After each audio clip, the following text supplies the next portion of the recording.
Riyadh. 8 million people, 2,000 square kilometers of desert, and every morning, 2 million vehicles move at the same time.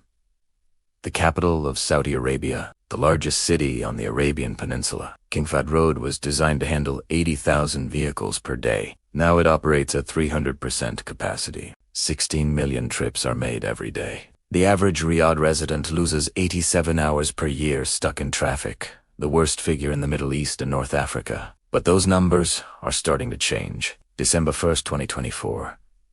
Beneath Riyadh's surface, something that had been rumored for years finally drew breath. The world's longest driverless metro network, 176 kilometers of track.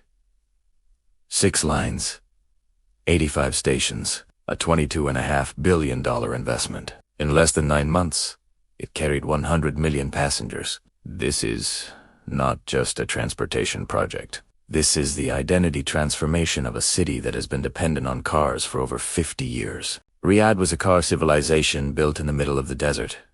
Now it is learning what public transit means. The question is, can you change a city's DNA? To understand Riyadh's story, you need to go back to the 1970s. The oil boom, sudden wealth, and a master plan prepared by Greek urban planner Konstantinos Dox. The plan was built on simple logic. The city would grow, and growth would happen by car.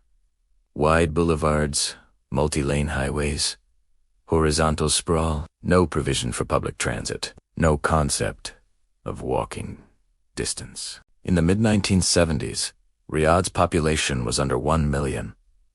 By 2024, it exceeded 8 million. As the city grew, this model became unsustainable, but it was too late to change. Or so they thought. Public transit usage in Riyadh was 1%. 1. In London, it is 40%.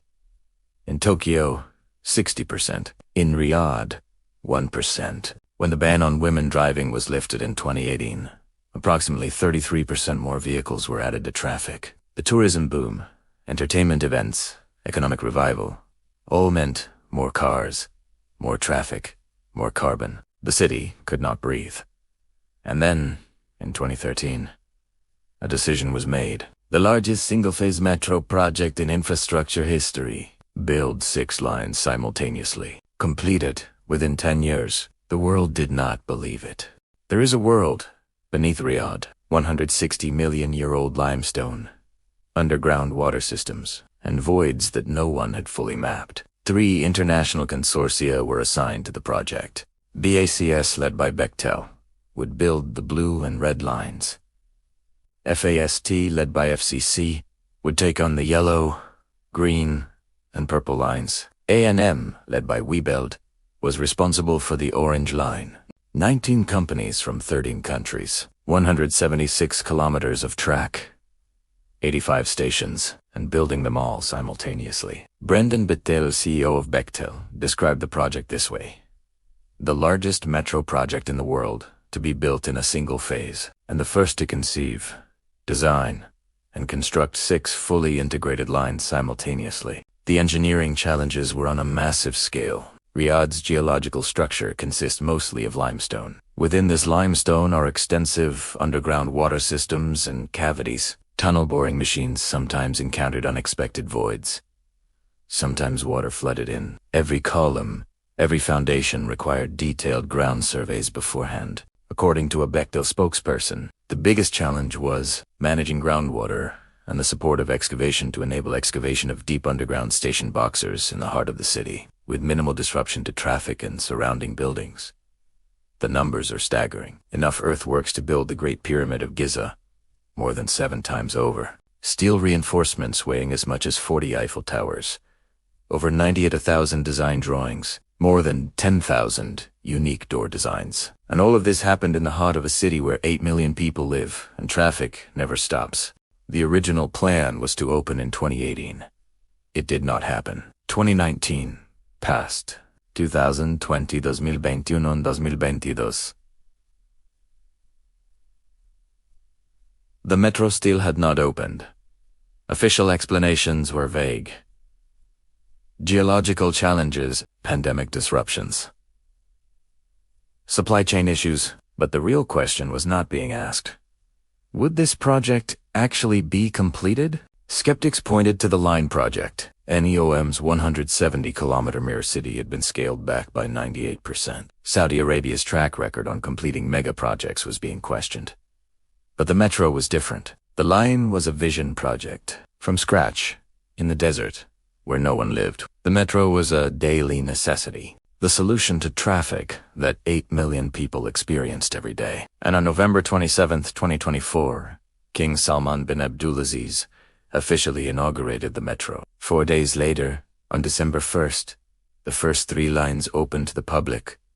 Blue Line 1, Yellow Line 4, and Purple Line 6. 2 weeks later, the red and green lines were added. On January 5, 2025, the Orange Line went into service. Riyadh Metro was fully operational. First week, 1,900,000 passengers. First 11 weeks, 18 million. First quarter, 25 million. Under 9 months, 100 million. In 2025, Guinness World Records certified Riyadh Metro as the world's longest fully automated driverless metro network. The line failed. The metro succeeded. What was the difference? The heart of Riyadh Metro is the King Abdullah Financial District Station.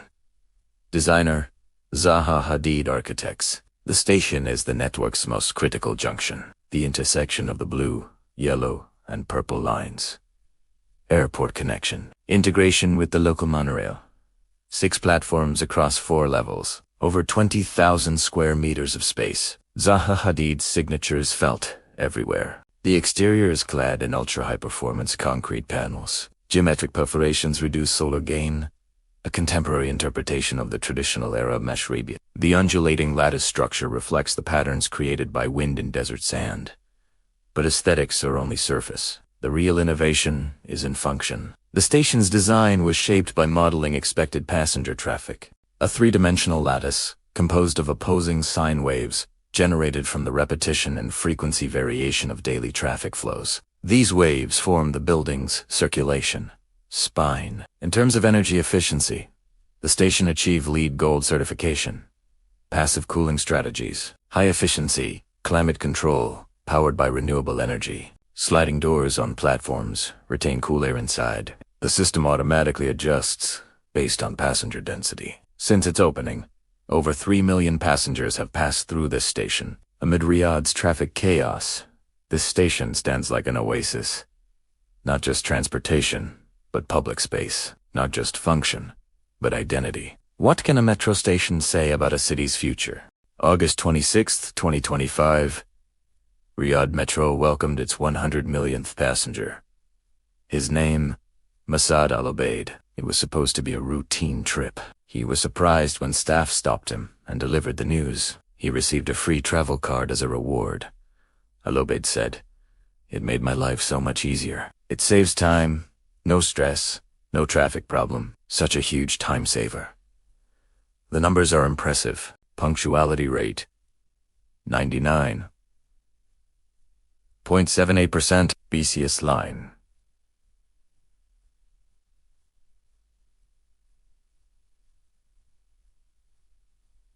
BCS line.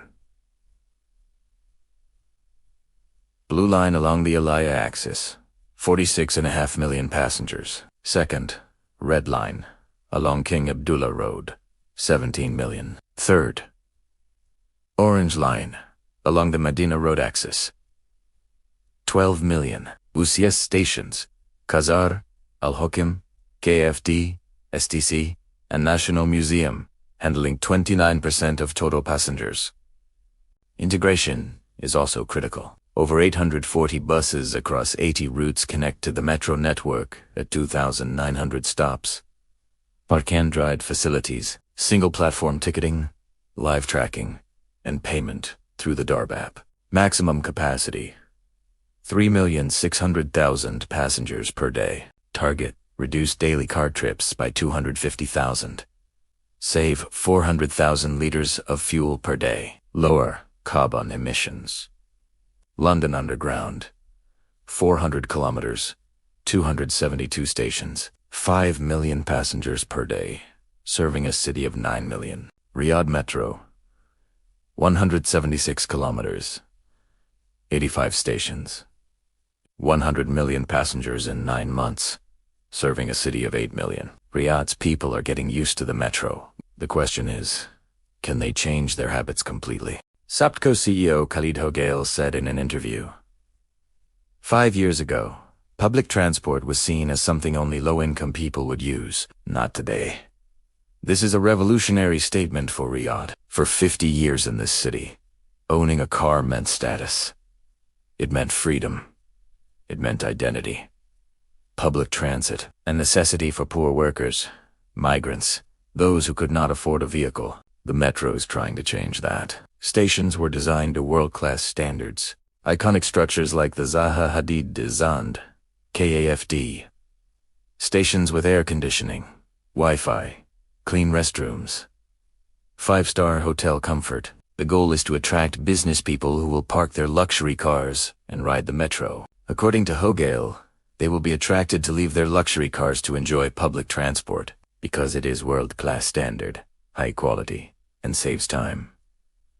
But cultural change is slow. Riyadh's roads were designed for cars. Walking distances are long. Summer temperatures exceed 50 degrees Celsius. Walking to a station can be harder than walking from a parking lot to an office. The city itself needs to be redesigned. Line 7 is planned, extending from King Khalid International Airport to Qiddiya, passing through Miskay City, New Morabba, and Diriyah. The Sports Boulevard project envisions 135 kilometers of walking and cycling paths. The Green Riyadh project aims to plant 7.5 million trees. The metro is a beginning, but the metro alone is not enough. Changing a city's soul requires more than tracks. Every success has a cost. Who built Riyadh Metro? The official answer, 19 companies from 13 countries. Bechtel, Alstom, Siemens, Samsung, FSA, say. But who worked on the ground? Thousands of workers. Most of them foreign, from India, Pakistan, Bangladesh, the Philippines. People working under the kafala system. Their passports held by employers, bound by contracts. Behind Riyadh's 98,000 design drawings, 7 pyramids worth of excavation, 40 Eiffel Towers worth of steel. There are nameless faces. We cannot tell their stories in this documentary, because their stories do not exist in official records. What we know is this. When Riyadh Metro opened, ticket prices were around 70. A minimum wage worker's weekly income is only a few times that amount. Can those who built the metro afford to ride it? This question was not asked. Or it was asked and left unanswered. And there is another shadow. The same week, Riyadh Metro opened. Saudi Arabia announced it had carried out 356 executions in 2024. A record number, 16.9% drug-related, 57% foreign nationals. Tesame, weekend Tesame CD. 2 different headlines. The world's most advanced driverless metro and one of the world's highest execution rates. The promise of Vision 2030 and its reality, side by side. Resolving these contradictions is not our job, only recording them. Is Riyadh Metro a success? If you look at the numbers, yes. 100 million passengers, 99% punctuality.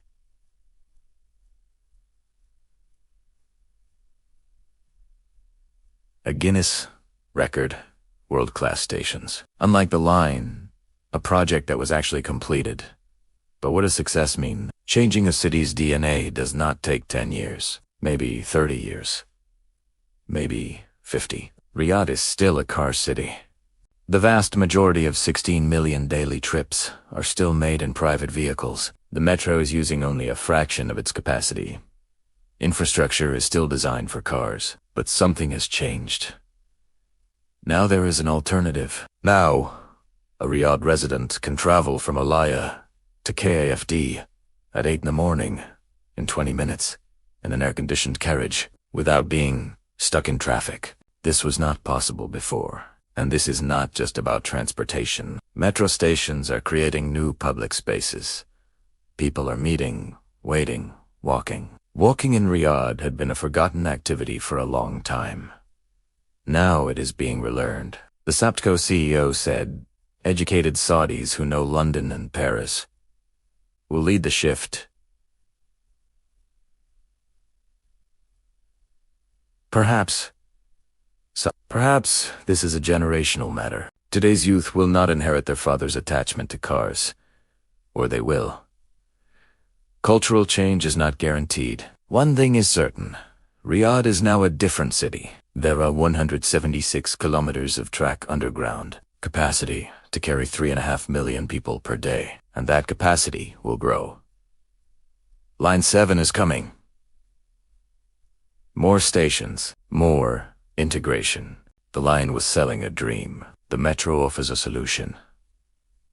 That is the difference. And perhaps the real question is not, is the metro successful? The real question is, can a city reinvent itself? Riyadh is trying. The tracks are laid. The trains are running. 100 million passengers have boarded. Now it is the city's turn. And a city means its people. In the end, a metro is just metal and concrete. What brings it to life is the people who board it. What will Riyadh's people choose? The answer to that question will not be written on the tracks, but on the streets.